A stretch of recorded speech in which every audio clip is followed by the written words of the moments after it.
Hi guys, I hope you're fine. Previously, we were discussing liberalism, and we did discuss pre World War II and post World War II eras. I did mention neoliberalism, but we did not discuss that in detail. Today, let us discuss neoliberalism. In a nutshell, neoliberalism means various steps to end the influence of government in the economy. We can start with the first tenet of neoliberalism, and that is privatization. It basically means that various services provided traditionally by government are no longer under government supervision. And these services may include a provision of water, electricity, clean energy, highways, etc. Then comes deregulations, which means reduction or removal of laws on various business operations imposed by governments. The third point is the free trade, which means that there is no say of government in exports or imports.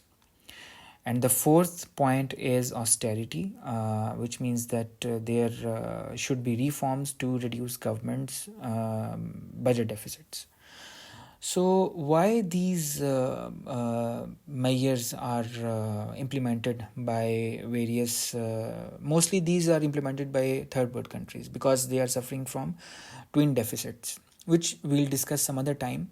But for the sake of this discussion, I must mention that twin deficits mean there are two deficits. The first one is the trade deficit, and the second one is the fiscal deficit, or more commonly known as budget deficit. So we know that most of the times the third world countries they suffer from these deficits due to variety of reasons, due to the fact that there is huge population and there is corruption at the government level, or some other thing which is putting the government under a lot of stress or under a lot of pressure.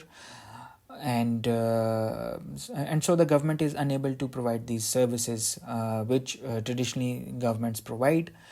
So at the end of the day, those governments they go to various international organizations. The most popular is International Monetary Fund (IMF), and these neoliberal policies, which I have just mentioned earlier, privatization, deregulation, free trade, and austerity measures, these are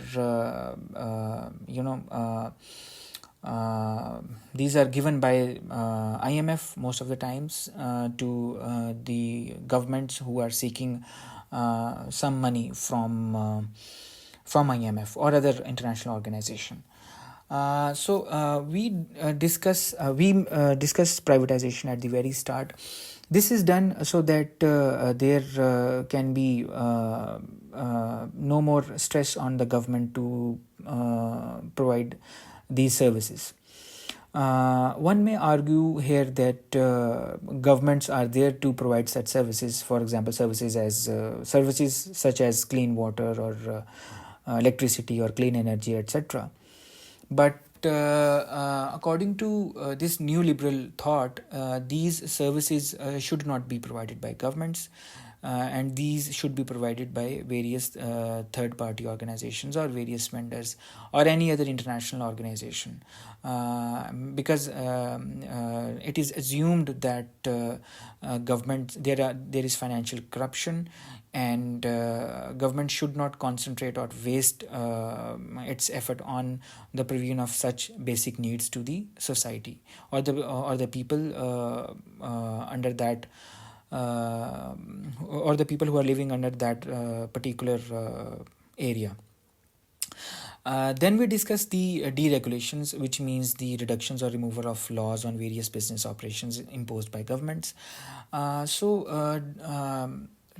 Traditionally, the governments, which has the utmost say or utmost authority in a country, they apply various form of laws to control various things. For example, they may impose high tax on cotton, whereas they may impose very less tax on sugarcane due to a variety of reasons. For example, they want to increase the exports of sugarcane. So the government then put heavy tax on cotton, so that most of the people, they move towards sugarcane and their exports can be increased. I'm just telling you a very vague example, but I hope you have understood it. So, according to this neoliberal thought, governments should implement deregulations and they should not regulate any sector of the economy. It is because there's a belief that human nature is not inherently evil, and individuals will be engaging themselves in cooperative actions, and it is assumed that there is some invisible hand which will be operating in the economies, and which will be regulating all these things. So there is no need to regulate any particular sector of the economy. The third point which I mentioned earlier, it is free trade, which means that there is no say of government in the exports or imports. So as I already mentioned, that governments, in order to maintain a variety of things, when you are in government, you have to look after a number of things. And let us discuss China here. So most of the liberal economies, when I say liberal economies, I do mean the European economies and the American economy, the United States economy. They criticize China for regulating its exports or imports. In order to increase its exports, Chinese government subsidize various things, or they or Chinese government, you can say that it provides free loan. It provides loans at a bare minimum interest or something like that to its exporters, so that exporters can export that particular product in the world at a very cheap rate. And that is not the case with the exporters who are living in Europe or other economies. So when China does this, it basically kills the true essence of free trade. Which basically assumes that governments should not have any say to control exports and imports. I must mention the trade war here between China and America, which we saw in COVID and afterwards. The Chinese government imposed huge taxes on American products. And then, as a result, as a retaliatory measure, the American government did impose taxes on Chinese products as well. So, according to neoliberal thought, this should not be done. States or governments should not engage themselves in exports or imports. It should solely be the matter for the individuals or the individual exporters to export whatever they want or to import whatever they want. Because when governments or states involve themselves in these things, at the end of the day, they will be they'll be doing something that will eventually be harmful to the entire society. Because the liberal thought, as far as neoliberal thought is concerned, or it is based on liberalism, which basically believes that human nature is not inherently evil. When human nature is not inherently evil, then there should be no say of the state or government. Whereas this is not the whereas as far as whereas the when we talk about realism, it is assumed at the very beginning that human nature is evil and that nothing good can be expected from that, and states should intervene, and states should forward its national interest, etc., etc. On the other hand, it is completely opposite as far as neoliberal thought is concerned. So moving forward, we have the fourth point of austerity. So when most of the developing nations, they go to International Monetary Fund or the World Bank, they basically give a variety of suggestions and variety of and a variety of advice, and also they basically ask government to do various austerity measures, because they believe that already the government is facing the budget deficits. Then what is the point of increasing the expenditure of the government? The fourth major austerity, it basically means that governments should lower its on expenditure. For example, there's a developing nation, and it collects 1 billion tax annually.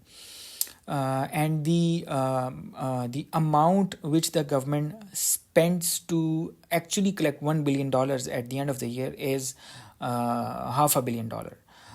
So then IMF advises that look, you have to lower that expenditure as well. Do whatever you want.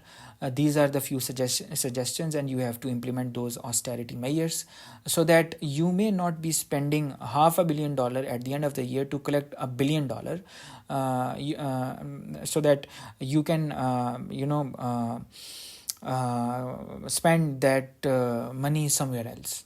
So these austerity measures are advised by International Monetary Fund to make governments lower its expenditures, and these can be seen in a variety of ways. For example, most of the governments, they have a huge bureaucratic burden.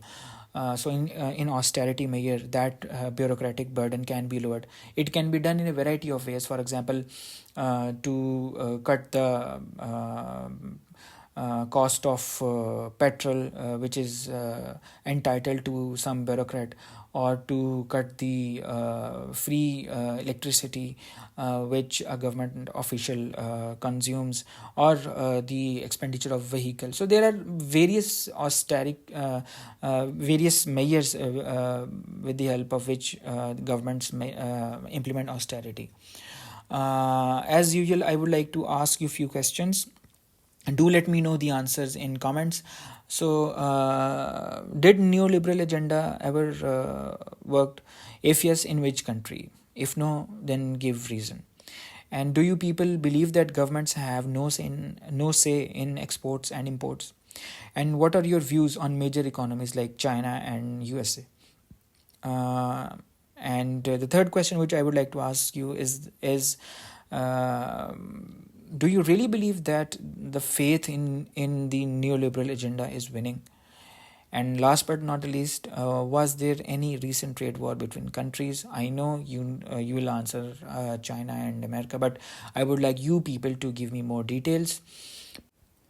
Please like and subscribe to support. Till we meet again, take care of yourself. Bye.